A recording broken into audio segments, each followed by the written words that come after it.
Before I begin the review, I'd like to thank this GBA port of the entire soundtrack of the original Cave Story's original soundtrack by Ravenworks, whatever. I'm scrolling up and down so you can see the whole copywriting thing and stuff. So you know whose rights of this hack is. So I'd like to thank them for it. Concerning, I'll be using this exact app for the soundtrack I'll be using for this review today. So I'd like to thank them for that. I also like to thank the user, the viz.com user who uploaded it to viz.com. It wouldn't be possible if he didn't do it.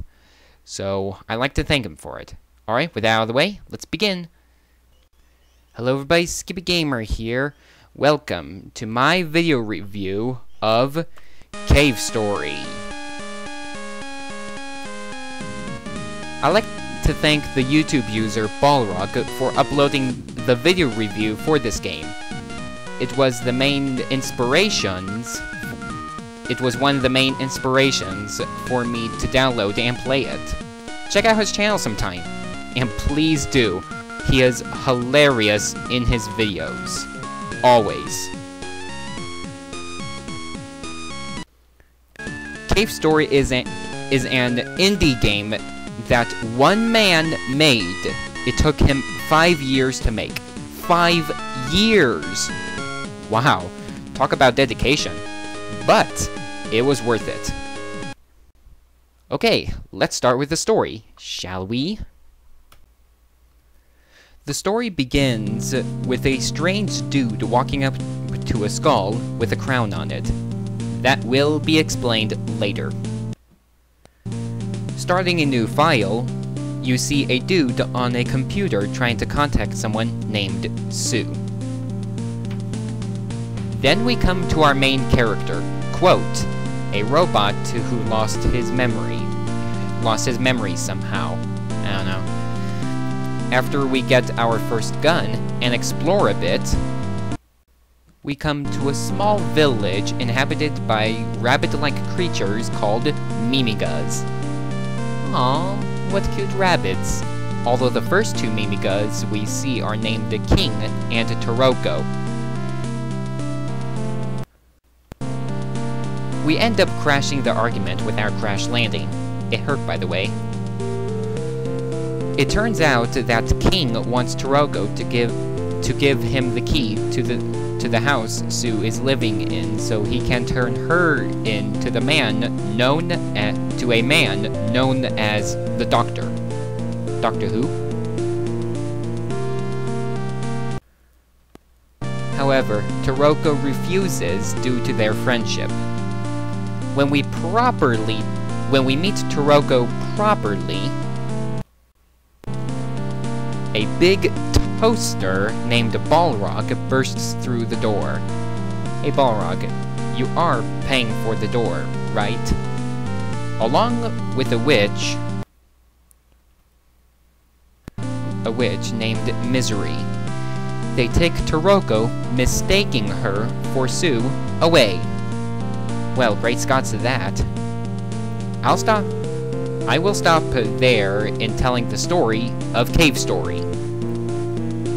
Yeah, I did that on purpose. The story of the game is pretty awesome. I came to this game expecting to disagree with the YouTube user Balrog in saying saying this is a great game and all. But after I finished recording day 5 of this game, I just kept playing, as I kept getting further and further. I just wanted to increase my original score. Constantly, you see dramatic events happen in the story, learning who the Doctor is, see characters die, oops, spoilers, and get emotionally attached to some of the characters, and so much more. I didn't get emotionally attached to any of them, just clarifying. I think you are getting your money's worth playing this great masterpiece of a story. With all of this and more, I give story 4 stars. Yeah, I can't have the music while I type stuff in. Oh, that's a bummer. Oh well. Next up is music.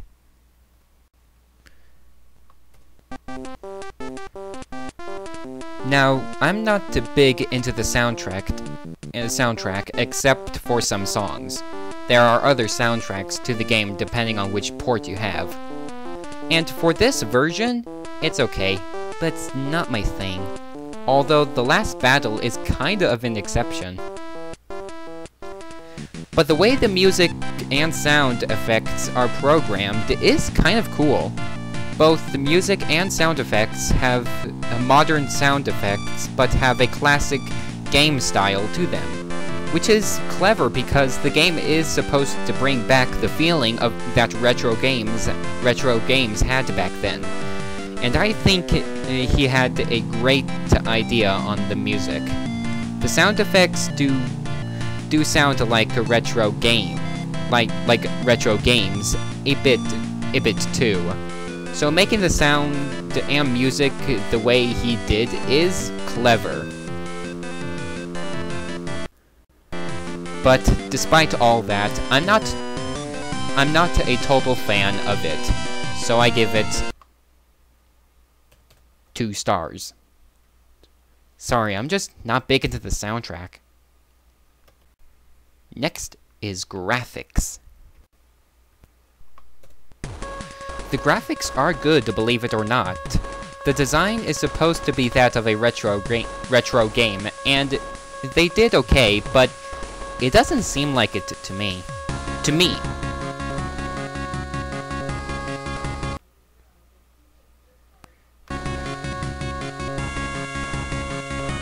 But the details in the characters and enemies and other stuff are very good.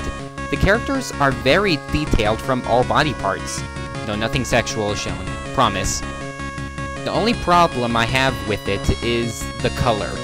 I am not into the colors that this game has. Maybe it's because of going full screen, but either way, I don't like it. It seems dark, and is not really good for my taste. Just doesn't seem that colorful, don't you think? Graphics get... So from all of that, I decided to give graphics 4 stars. Maybe if the colors were okay, I might have given it more, but now I think about it, I don't think I would have. I don't know, but either way. And now, the most important part of a video game. Gameplay. Yeah, that's not really surprising anymore.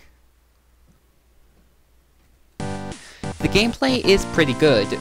The way you control the main character is easy to get used to. Maybe it's because of all the stuff I heard of the game, but oh well.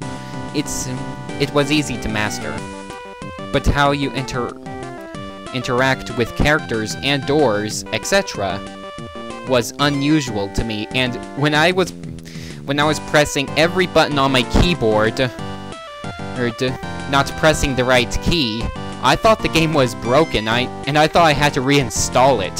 No joke. I thought you should press either the fire button or the jump button. When it didn't work, I tried to press the up key. Nothing. Then later I find out that you press the down key to do it. That was foreign to me, but a good idea. You don't have to worry about pressing the fire or jump button near an object and interacting with it when you don't want to, or anything like that. The only use the down key has is shooting down. Other than interacting with stuff, is shooting down, which only when you jump does it work. But it is very useful.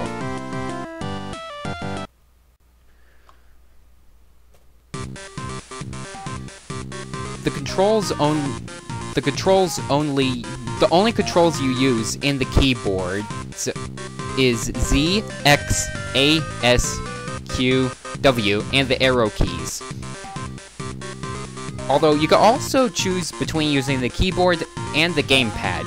And throughout this whole game, throughout playing this whole game, showing all you guys this great game, I've only used my gamepad, and I found that more helpful than the keyboard. Of course, I only used the keyboard only once, and maybe I could have found the keyboard better, but I'm just telling you, I prefer that over everything else. There is a file with the download called doconfig. Don't know why they called it that way. There you can change the controls of the keyboard up here, your gamepad, and do other stuff like change the screen from full screen to widescreen, and vice versa. Check it out. I do recommend checking it out, including if you're not comfortable with how the game starts out. The weapons are very helpful and fun to use. There is a fireball weapon where you can fire it and it will bounce no matter what, and it won't stop until it hurts an enemy or runs out of time. Here, watch this.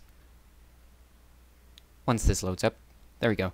See, the fireball will keep moving until it hits an enemy, and it will hit it, or if it just bounces around too long. And if an enemy were to shoot beams at it or something, it will hit it and destroy the beam, but will also keep going until it runs out of time or hits an enemy. Which was very, very helpful. How was it very, very helpful? Yes, it was pretty helpful in certain situations, like the boss battle with Balrog in frog form. His weakness opens with red, gross things coming out of him. Shooting any weapon at his weak spot would be stopped by the red stuff. But with the fireball, it plowed through the red stuff and hit his weakness easily. So yeah, it really got me out of a jam.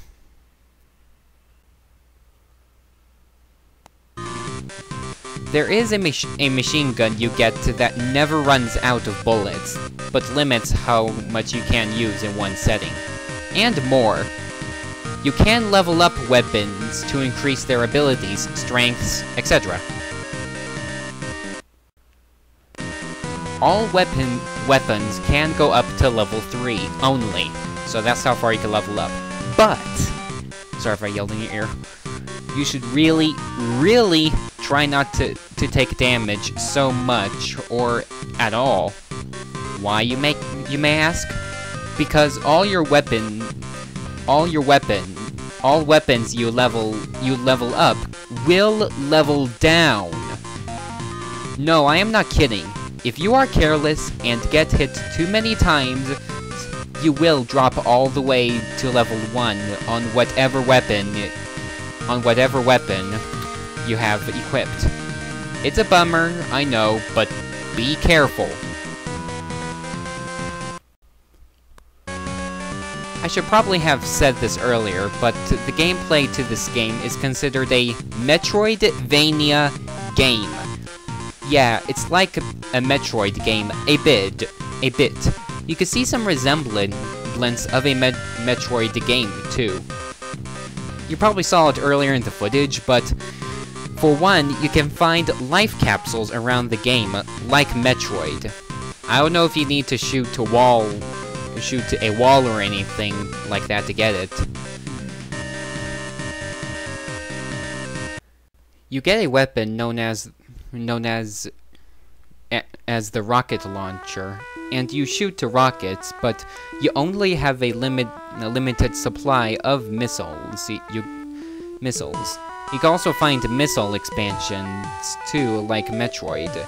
There may be some other stuff too, but I'm not gonna get in depth into all of them. The things that happen as you progress is interesting too. Although one thing in the game that people may not like is that you can't hold more than one of the same item at a time.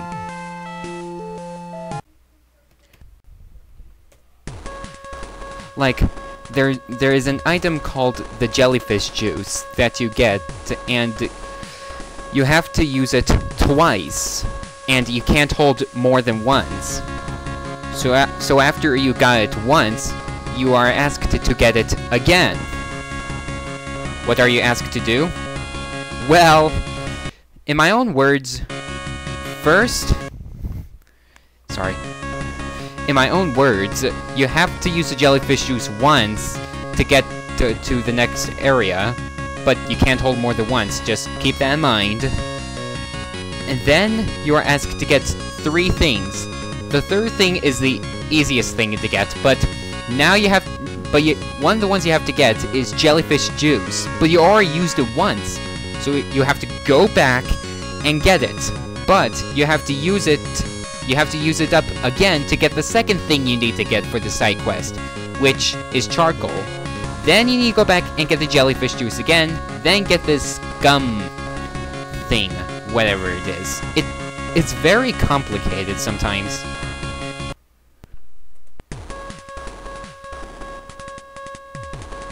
This problem would be much easier and faster to complete, the quest anyway, if you can carry more than one item at the same time, one of the same item. Although the side quest, honestly, the side quest didn't bother me that much. Neither did this feature, so it's fine by me.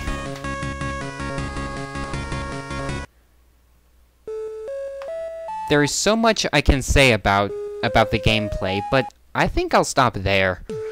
The game is pretty good, and I might actually get the 3DS version too, if I get the money for it.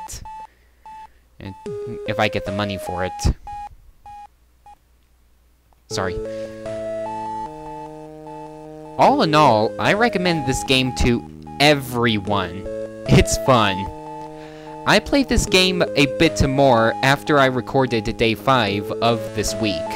Well, actually, last week, considering how long this review took for me to complete. And although of all the incredible things that have happened in my playthrough of it by myself, it's incredible. There are multiple endings too. So from all that, and its great sense of humor too. Oh, how can you not laugh at that? Oh my gosh, this is where they stopped. So, after all of that, I give gameplay 4 stars. Alright, so all in all, I give the game 4 stars with a silver medal. Although, now that our time with this game is done, now that our time with this game is done, since I gave the final score, we could all move on. But my adventure in it is not. I am aware on how hard it is to get the best ending in the game, but I don't care. I will get that ending. I am on the quest to get the best ending unlocked.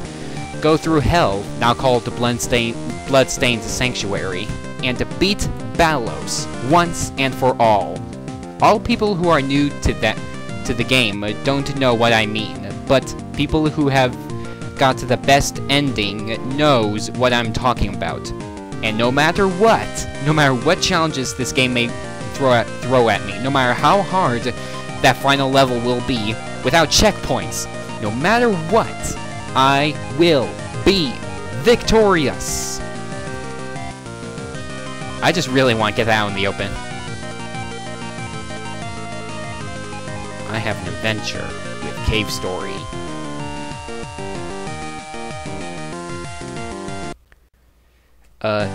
Ignore the movie here in the background, if so. Not the music I'm playing, but if you hear anything. Well, thanks for watching this review, everybody. I'd like to apologize for waiting so long for this. Although, honestly, I'm so glad I didn't take so long like I did that Dragon Ball Z review. Remember that? I'm never gonna get over that, am I? But either way, I'd like to thank you for being patient, and this may not be my best review ever, even with the script, but you know what, I tried my best, and my first take of it, I had a very stressful time, so my gosh, you don't know what I did to get this review in. I had to rewrite the whole script so that I would get to do it again. And right when I was done with the script, which is the day I record this, I just immediately started recording. So, yeah, so thanks for sticking with me. Announcements for my channel. My next video will probably be another Gaming Leap, although if I can't really find anything, or if you don't suggest something for the Gaming Leap, then I probably won't do one this week or anything. But whether I do Gaming Leap or not, I am going to start Let's Playing once again. If you missed my Super Mario Bros. Review, I told you that I will be going back to Kingdom Hearts Chain of Memories, that Let's Play, and continuing on with that. As for the other Let's Plays, I will go back to Mario RPG, but I explained why I won't go back there right now. It's a good reason why not. So, please look forward to that, and I hope to see you guys again soon. So, thanks for watching. Thanks for watching this video review, everybody. Be sure to like the video, subscribe to my channel, no swearing in the comments, I mean it. Tell friends and family about this channel, tell friends and family about this game. And check out Balrog's channel, since I mentioned him a couple of times. I'll try to put a link to his video in the description below somehow. Oh, come on, there's only one easy way to do it, too, including annotations. Anyways, and I'll see you guys next time. Alright? See ya, everybody! Again, I'd like to thank the people who made this hack, and the Viz.com user who put this hack in Viz.com. Check him out sometime. Even this person. And these people who helped them. Alright? Thanks for watching, everybody. Just keep walking, quote. Just keep walking.